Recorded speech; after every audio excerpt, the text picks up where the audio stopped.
Van life is nothing new.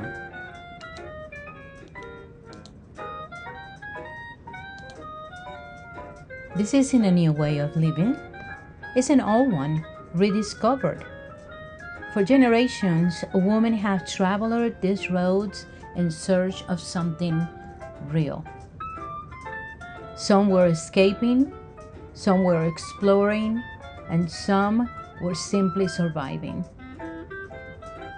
From the ones who turned old vans into homes to the ones who built expeditions out of what little they had. This has always been about more than travel. It's about freedom, girls, about belonging to yourself, and about remembering that sometimes the smallest space can hold the biggest life. For every woman who packed her courage into a van, woman off the road, then and now, the stove inside the van. There is something almost sacred about the first flame of the day. A woman in the 40s leans over her tiny stove inside her van, stirring a small pot of soup. The smell fills the space, comforting, familiar. She doesn't have much, but everything that she owns is enough. Back then, meals weren't about recipes. They were about survival, care, and heart. And in truth, that hasn't changed.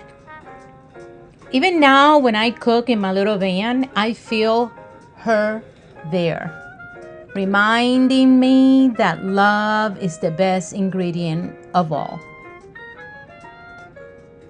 What about cooking over a fire? Not every woman stays inside. Some cook under open skies with only a fire, a kettle, and the sound of the nature around them. She crushes cloves, stirring her coffee as morning mist curls around her. This way, her kind of freedom is just simple, wild, and unfiltered. When I make my morning coffee outside today, I think of her. We both crave the same thing, peace in the morning, with a breeze and a moment that belongs only to us. You know, the laughters that we carry in these vans, we're never gonna forget it. We share more than food. We share courage. Out here, there are no rules, no expectations, just women being themselves. What about that little table inside that we always cherish? You know, this moment is quiet but powerful. It's a way of saying, I am worth the care I give. Even now, when I set my own table in my van, I think of her. We both learned that beauty doesn't need to be big to be real. You know, the next morning she takes her breakfast outside, coffee and toast and landscape stretch before her wide and wild. She doesn't rush, she just sits, letting the world wake up with her. Today, van women do the same. We don't chase the day. That's the quiet power of the road. It teaches us to slow down. You know, gatherings are so important. You know, later a small group of women meet in a clearing.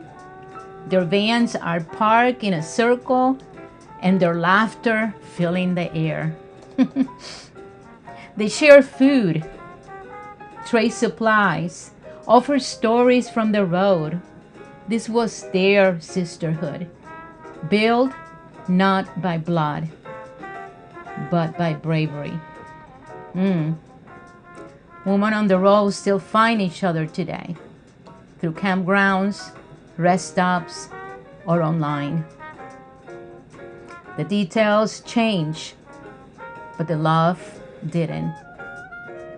Let me take a pause right here to invite you, my beautiful souls, my beautiful woman, to a meetup/retreat in January 16, 17, and 18 in Florida. It is in St. Augustine, Florida, and we're going to have a retreat and a meetup for 3 days, and we're going to have fun, and we're going to learn, but we're going to relax, and we're going to find and discover ourselves. Don't forget to email us to have more information. Let's continue. You know, when we drive alone, a woman that drives her vintage van down a dusty, unpaved road. Wow, the windows are open and the wind is her song. People once called it strange, a woman traveling alone, but she called it freedom. And so do we. Every woman who drives her own path knows that independence has always been the quiet revolution. And what about that paper map that now we use GPS? At a roadside stop, you know, she spread a paper mat across her dashboard. Her fingers traced the line, one small town to another. With no GPS, just trust and curiosity and courage. We may use screens now, but our hearts still search the same way. Oh, we carry water in our vans, but back then they had to stop in a water pump to be able to have water.